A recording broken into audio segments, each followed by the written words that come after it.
Serious, people of Reddit, what is the one thing that was so disturbing and gruesome you saw in your life that still disturbs you deeply to this day? While I was stretching at a high school cross-country running race, a guy jumped his bike off the path to take a shortcut down a small hill. His front wheel hit a rock and he was ejected off the bike. He landed on his face and skidded a couple meters along the asphalt, stopping almost directly in front of me. He was motionless for a period and I was too much in shock to help. I wouldn't have known what to do anyway. Someone turned him over and his face was completely gone. I remember hearing that he lost his nose and one eye. What stuck with me was how one's life can change in an instant and the potential gruesome consequences of a single poor decision or miscalculation. I saw a video shared on a forensic pathologist's Instagram a while back of a man after a motorcycle accident without a helmet, was ejected during accident and caught the pavement with his face. The video shows the aftermath of him walking around in shock with his face flesh hanging off and his skull and eyes exposed. Haunting. OMG. I thought there was no way it could have been real. It was. Hear a neighbor screaming for help. Go outside like the frick my neighbor's doing now. She's hysterical and I run over and see what's happening. She's nonsensical and leads me to the basement all the while making this fricking wailing wheezing sound. Her son lay blue-faced on the ground. Paramedics arrived shortly and tried to resuscitate him because his feet were warm to the touch and it would have been fairly recently he had killed himself. He did not make it. Neighbor had found her son in the basement hanging from the recently deceased family dog's leash. She tried to lift him in a futile effort as if he was going to pull himself up or start breathing again. After she tried to do this and realized that she needed to cut him down, she grabbed a knife and cut him down. As she cut him down, she couldn't brace his dead weight and he smashed his head on the way down and she was very concerned by this. It wasn't the young man's face or circumstances of the death, it was that fricking noise that woman made going down the stairs. Still hear that crap sometimes. There's no sound as bad as that scream. I'll never get it out of my memory. Hope you're okay. At roughly the age of 21, one of my friends endured his mother shooting his philandering father in the head with a shotgun in their kitchen. Literally blew his head off. Once the cops were done with the investigation, my friend and his sister, 16, were effectively on their own with their father dead and their mother in jail. Within a few days of the murder, he called me and one other friend and asked us if we could go and clean up their house. They hadn't been in it since the murder and there was no way they could be the ones to clean it up. My friend and I agreed because that's what friends are for. We arrived with cleaning materials and lots of rubber gloves. What we found was a nightmare with dried blood, bone, skin, brain and everything else blasted all throughout the kitchen. She used buckshot which had lots of pellets that went everywhere. Brain matter was in the ceiling. We saw that some of the cabinets had holes in them and upon opening them we saw that the pellets carried blood, bone and brain into the various items that were in the cabinets. Crackers had blood on them. Peanut butter had bones. The ceiling was the hardest as so much of the brain went into the ceiling and we had to try to clean it over our heads. We cleaned and scrubbed that kitchen for hours and went through gallons of bleach and bloody water. At one point we thought we were mostly done, but we saw some holes in the kitchen wall and went into the living room to see that some pellets had gone through and carried blood and brains into a couch. After pulling the couch all the way from the wall, we saw more cleaning needed in that room. The whole process took us maybe 8 hours and I don't think we spoke more than a few sentences to each other while cleaning up their house. It's been 30+ years since I did this, but I know I'll never forget what I saw there. For your information, the wife was deemed temporarily insane and never spent any time in prison. Kudos for being an amazing friend. The silhouetted outline of body parts and pieces of metal and plastic strewn over the road when a family friend was hit head on and killed while driving a motorcycle. I attended a motorcycle versus lorry RTA which was a similar circumstance. Wasn't pleasant. Weirdly, despite being as horrific as it was, it never haunted me. It makes me feel sad but no flashbacks. Seeing someone hanging from a tree though, yeah, that one stuck with me and will never go away. I have paralysis dreams and sometimes I see them again swinging in my doorway. Really chokes me up. I saw someone's leg degloved. It was fricked. I was walking to school and someone bailed on their motorbike without proper protection on the road I walk to school in. Just seeing the word degloved is enough to give me a physical reaction. Watched my stepdad try to kill himself by hanging himself off the fire escape at our apartment. He told me to tell your mom I said goodnight and he jumped off. When my parents were divorcing, my dad waited until everyone was out, then set fire to our house and cut his wrists. He didn't die, but I remember going back into the deserted house weeks later to get some stuff and seeing all the blood on my parents' bed and sprays of it everywhere. Old blood looks almost black. I was only 12. When I was 15, my 13 years old best friend shot himself in the head. I was the first person to find him. Still have nightmares and I'm 30 now. Jesus. At 13. I'm so sorry. I used to copy file notes for inmates and deliver them to the prison when their cases were updated. I had to go through folders for each inmate, often seeing letters from victims, family members begging for their release, and reasons why they were incarcerated. The really bad ones were flagged with sensitive material labels, like the aftermath of abuse photos and worse. Was carrying a particularly large stack of these folders to a parole officer's desk one day. They got away from me and started to shift when I dropped them. One of them spilled photos of child pornography, and I saw way too much of them. It turned my stomach so badly, I had to leave that job. Mad props to people who work to stop children from being abused. I know for a fact I couldn't do it. I completely understand your reaction. When I was about 10 or 11, my older sister jumped out of our moving van trying to kill herself while my mom was driving. We were going about 55 and she hit the ground and the back tire ran over her. She somehow survived and has a normal life with her husband now. I don't really talk to her about it that much, but it was an awful experience. I'm so sorry. That must be a traumatic thing to go through.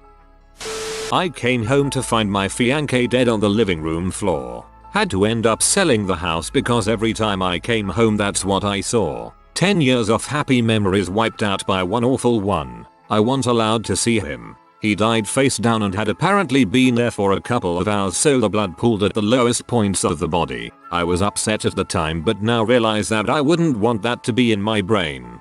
Sucks so bad. I went through something similar. I moved out of our house within weeks of my wife dying. She died in our bed. I never slept in it again. Everywhere you look, just memories and shadows of what should have been. Life is really fricked sometimes. Saw a jogger get hit by a car when I was driving with my aunt. She pulled over and ran to help and call 911, and she came back to the car covered in blood. I was like 7. I was on the streets after fleeing violence at my family's house. I was in my car behind a Hobby Lobby and I was awoken by Seaked trying to break my driver's side window with their head. They kept smashing their head even once blood was splattering on the window. I fumbled trying to find my keys from the panic and gunned it out of there. I went to a nearby McDonald's and asked for a couple cups of water to rinse off my window and door. I probably looked like a serial killer, lol. OMG, sounds like a zombie out for blood. Warning. Long post. TL. DR. Bad 911 medical call with poor outcome. Well, here goes. I'm a paramedic in southern rural US. When I was new into the field, we were dispatched to a call for shortness of breath for an elderly woman. We arrived on scene to find a gaggle of family members and several local PD. The medic I was working with at the time was helping me learn and mentoring me through paramedic school. He told me, "This is your call. I'll do whatever you need me to, but this is all you." We enter the residence to find grandma laid out on the couch in obvious distress. We move family out of the way and I say, "Hello ma'am, my name is Musarut. Are you having trouble breathing?" She gives me this look of absolute fear. That same look you've seen in pictures of people moments before death. Lo and behold, 3-8 seconds later goes unresponsive. We emergency move her to the stretcher, get to the ambulance and begin intubation. A sheriff on scene agrees to drive us to the hospital. Little did we know he was a family member. I tear her clothes off and begin CPR. The driver, sheriff, throws us across the cabin at every turn in his panic. Lose our intubation tools with every curve in the road. Set up. 1 or 2 compressions get thrown across the cab. Rinse and repeat. We arrive at the air. She has a N title of 5, which means all the drugs and CPR we did isn't worthwhile because she's very dead. This didn't bug me initially. Breaking ribs during CPR. Drilling into her bone for fluids, drugs. Old lady titties didn't bug me. but sometimes I still see that look on her face in her last seconds of life. That primal fear of impending doom. She went into cardiac arrest in the best possible scenario, witnessed by 2 healthcare providers, and still died. When it's your time, I guess. This was my first honest run-in with stress that stayed with me in my career. There has been several other incidents of varying degree, but this poor woman's agony and desperation was my great introduction to my lifelong friend PTSD. A funny note, when we returned to the station, medic asked me what did you say to her, to which I replied, ma'am, are you having trouble breathing yet? Last thoughts in her head before she died was, what a stupid freaking question. Thanks a lot for doing that job. I'm sorry you're struggling with PTSD now. My first trip to Mexico. Saw a guy walking on the side of the road during a storm, was struck by lightning, and my grandpa put him in the bed of the truck to take him to the hospital, but the poor fellow fell dead instantly. I remember I kept looking back and saw and smelled charred flesh. I was only 4 years old. 24 years later, that image still haunts me to this day. Can I just ask, what did you guys do after you realized he's dead? Watched a shotgun suicide in 2nd grade. Guy had a domestic dispute with his wife and the cops had him blocked in front of our house. Keep in mind, this was in the late 80s before tasers and crap. Anyway, dude jumped out of the car and hit himself in the chest with a claw hammer, thinking that would do the trick. When he realized it wouldn't, he reached into the back seat and grabbed a shotgun, stuck it in his mouth, and suddenly his head was gone. Nightmares even to this day. I was driving to work one morning and there was a car parked on the side of a bridge, which is odd, so it made me look. I figured somebody broke down. As I drove by, I saw a man who had climbed over the rails and was leaning off. We made direct eye contact as I drove by. It took me a second to realize what I had seen. I turned around as fast as I could, but he had already jumped. I pulled over and ran to the side of the bridge and I could see his body all the way down at the bottom. About a 200-foot drop. I ran down to the end of the bridge and then ran down the hill to the bottom. When I got down there, it was so eerie. I walked over to him and knelt down and checked his pulse. When I picked up his hand, it was like picking up a warm bag of marbles. All the bones had broken. That was probably 20 years ago, but I can still remember how odd it was to be alone down there next to a broken body that used to be somebody. When the police came, I had to wait in the police car to give my report of what I saw. The man's wife showed up at the bridge and was told of the news right in front of me. I had the unfortunate front row seat to see her break down and die inside. I can still remember the look on his face, and the look on hers. Once when I was driving to school, I almost got hit by a drunk driver. They were speeding and lost control, bumped into a semi and flew straight towards my car. I slammed on the brakes and they flew into a steel pole. I watched her head slam into the wheel and then fly back when the airbag went off. I went to help her out of her car, and seeing her bruised and bloody upper body was shocking. It made me realize that no matter how many precautions I take, there is always something that's out of my control. Reasons like this is why people shouldn't DUI. Used to work in journalism. 2 bad car wrecks come to mind. One was a head-on highway crash involving a van with 8 people in it. They were all trapped when the van caught fire and burned to death. Got there as the bodies were being removed. Didn't see much but the smell. Second was a motorcycle crash. Motorcyclist took a sharp curve at 50 miles per hour and ended up impaled in a chain link fence. My friend heard from his roommate that he thought their apartment was getting robbed. I go over there with him and the front door is ajar. We try to open it but the door is obstructed by something, so we retreat to the stairwell. Someone comes banging on the door to the stairs. We think it's the intruder. It's not. It's the roommate. Their third roommate was the one obstructing the door. He had wrestled with the burglars and was shot in the head. That fricked me up for a while. I still get PTSD flashbacks when I hear a scream. I think someone's invading my home. Went to my friend's house after the cameras were covered and the door was ajar. It had been burgled but no one was inside. It was so eerie. Frick ajar doors.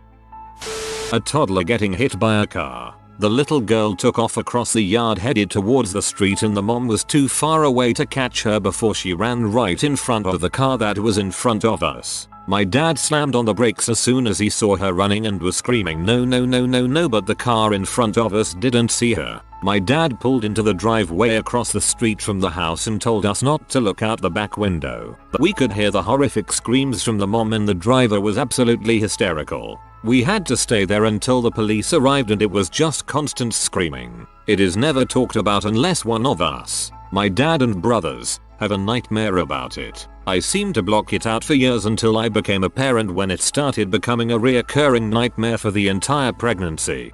People have written about the screams when a parent realizes that their child has passed. I have chills just thinking about it. I don't know how I would survive such a loss. I'm sorry you had to hear that. I can understand why that awful memory has stuck with you.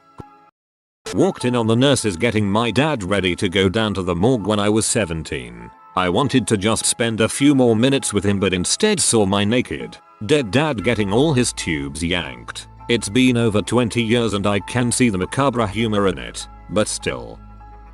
Not nearly as gruesome as some of these, but watching my best friend be taken by brain cancer. Over the course of 15 months he lost 100 pounds and turned into a yellowed husk of the healthy 23-year-old he was before. It was a grueling process. Almost home, after a long work trip, came up on a gruesome 3-car wreck on a 2-lane highway. I saw a state trooper covering the body of a 5-year-old. This was about 10 years ago. Watched my brother crack his head open on his wedding night. Somehow fell out of the golf cart and landed on his face. It was just me and the driver on this dark road. I jumped out and ran to him, unconscious and seizing, blood everywhere. Took forever for the ambulance to show up. Luckily he regained consciousness and tried to sit up, so in my panicked state after watching him land on his head neck, I spent the entire time holding his neck stiff just in case he broke it. Head wounds bleed like crazy, apparently. My mom was a cop at Put in Bay for a while, and told me a story about some drunk guy who had this exact same thing happen to him except the dude who fell off died on impact. Your brother is extremely lucky. I've got 2 and they are both from elementary school. The first happened when the cool trend was to shake up a pop can and pierce the lid with a pin then shotgun the coke. One kid went to do it and lost his grip on the pin which was blasted down his throat by the force of the pop flying out of the can. I remember being amazed by how much blood was pouring out of this kid's mouth. He went to hospital and recovered. The scene shows up in my stress dreams sometimes. The second was the next year, so I'm in grade 4. The schoolyard was surrounded by a chain link fence, maybe 5 feet tall, but being the 80s there was no caps on the points at the top. So a frisbee or ball or something got tossed over the fence and an older kid decided he was going to climb the fence to get it. Got to the top and his foot slipped and the fence went through under his eye and popped his eyeball out. Just a shocked kid standing there staring at his own eye still on the fence. No idea what happened to him since he was a few years older, and being a kid I never thought to follow up on it. Go to imagine he lost the eye at the very least. Still get the heebie-jeebies 20 plus years later when I think of that one. Story 1 is unfortunate. Story 2 is fucked up. Eye injuries are something that scare the crap out of me. I want to unread that. Edit. Fix an error. Story 2 and Story 2. Yeah, I know. And whoa. This is my most upvoted comment ever. Eye-opening. My friend at work falling out of a 30-foot tower, landed head first, and died in my arms. I was covered in his blood and had a massive mental breakdown after that. Second would be the sight of my own fingers after being degloved at the same factory. Nothing but bone left on my ring and middle fingers up to the first knuckle. This factory sounds wildly unsafe. I'm a funeral director and I've got 2 cases I think about a lot. The first was a Russian man who shot himself. He entered the yard in a poncho, sat on a chair and shot himself in the heart. Russians always do open caskets, so he was preserving his face, but he didn't realize I need an intact heart to embalm. But that's not what sticks with me. When we unwrapped him he had a big fat smile plastered on his face. It was like staring into the void and the void smiling calmly back at you. He was completely at ease with his decision. The second is who I affectionately refer to as Riverman. He had been there for 2 weeks. The smell was indescribable. He was falling apart. Blue, green and black. You can't just convince yourself everything's fine. There's this innate biological response to working with decay like that, and all day my body was in fight or flight mode. His wife insisted on viewing him. We cautioned her. We showed her photos. We asked the medical examiner to caution her, but she could not be dissuaded. She spent 15 freaking minutes in a tiny room alone with him. When I lived back home, public executions was still a thing. I am unsure if it's still a thing now. My family, being normal people who would not like to see other people die, would always make sure to avoid those areas like the plague when this crap was going down. Unfortunately, one day after an all-nighter at work, I forgot what was happening due to the sheer tiredness and caught a glimpse of it. What made absolutely horrific was the number of people there to watch it. It was so sad to see a crowd so big there at 6 AM on a snowing morning just to watch someone hang from a crane and die. When my ex, long distance, girlfriend cut her own neck on video call with me watching with a razor blade, there was nothing I could do but watch and beg her to stop. She had a bad case of schizophrenia, so it was really bad. Dang, something like that happened to me. My best friend found out that his mom died, so he video called me and just cut his wrist sideways many times and bled out. Rip to your ex. My stepmom murdered my father in front of me on Christmas, with a .22 to the back of his head. I miss him every day, and it's been 19 years this December. While it did happen a while ago, I still struggle with the imagery in my head. But I think you'll deserve the story from my perspective. The story. It's the 21st of December, 2001. I was 5 years old and I had just had a very vivid nightmare about a toy attacking me on Christmas. I woke up crying and went to go lay down with my dad, as any small child does when they are scared. My dad was sleeping in the living room, as him and my stepmom had been arguing, and he was in the doghouse. I walked into the living room, and by the light of the Christmas tree, I saw her, gun in hand, standing over my dad's sleeping body, shoot the gun. Without noticing me, she puts the gun down, opens the front door and goes into the front room to call the police with some bull's story about a break-in. I'm shocked in one place. I can't stop staring at my dad, who obviously no longer looked like my dad.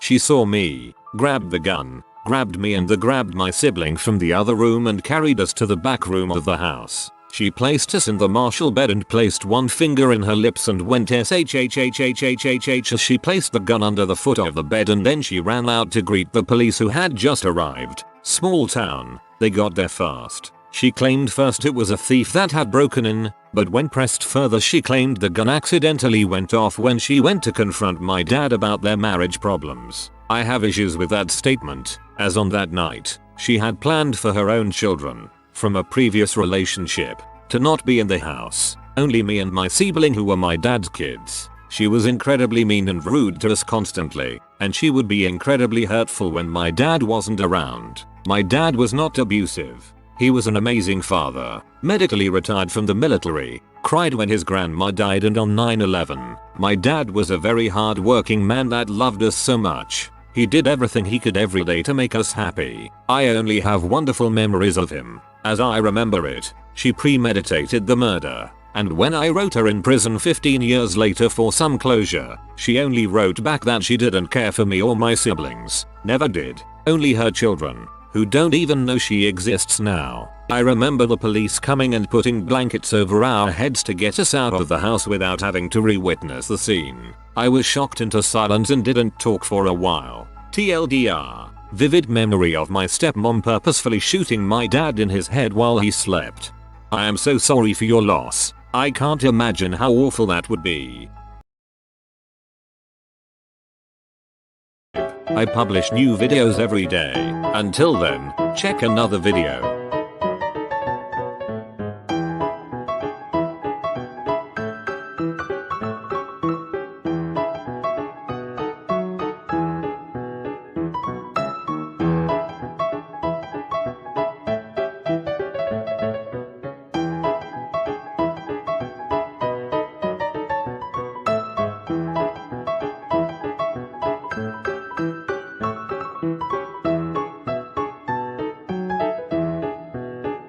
Bye for now.